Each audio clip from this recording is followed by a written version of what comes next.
Before you begin any type of training, it's important to get in a proper warm-up. Before these exercises, you should probably do a dynamic warm-up, something such as high knees, butt kicks, or skips. Anything that's enough to get the heart rate up. For the push press, you're going to want to set the bar at a height comfortable for liftoff. You want to have a pronated grip with your hands slightly wider than shoulder width. Your feet are going to be hip width apart. Your elbows are going to be pointed down with your hands directly above them. Keep your back flat and shoulder blades pinched together. Lower into a mini squat and extend the hips and knees to accelerate the bar upward. Your arms should be completely extended and in line with your shoulders and hips. Then you're going to lower the bar back to the start position.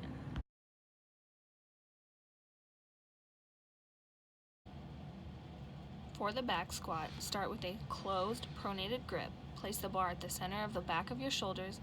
Your feet should be shoulder width apart with your toes pointed slightly out from neutral. As you descend, you're going to push your hips back while simultaneously flexing your knees. You want to make sure you maintain a flat back throughout this whole process. Keep your knees behind the balls of your feet and your shins as vertical as possible while maintaining a slow, controlled descent. Your thighs should be parallel to the ground in the deepest part of the squat. To ascend, drive your feet into the floor and simultaneously raise your hips and shoulders, continuing to extend your hips and knees until you're back in the starting position.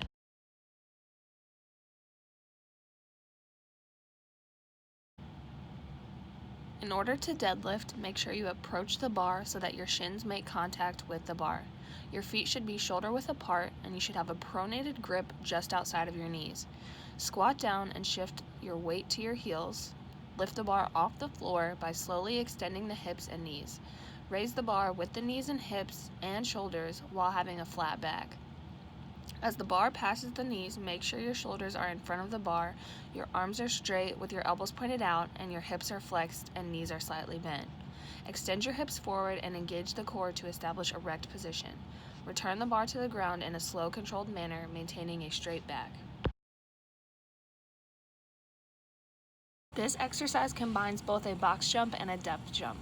For the box jump, you start with your feet about hip width apart. You're going to lower into a squat with your arms extended behind you and immediately explode up, extending your hips, knees, and ankles while driving both arms upward. You want to land softly by flexing your hips, knees, and ankles upon impact. As she stands up on the box, for a depth jump, you start on the box with your feet hip width apart and your toes pointed forward.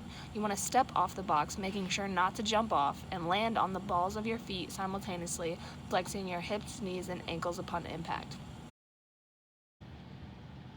After completing your workout, it's important to cool down. This could be anything from rolling out to stretching.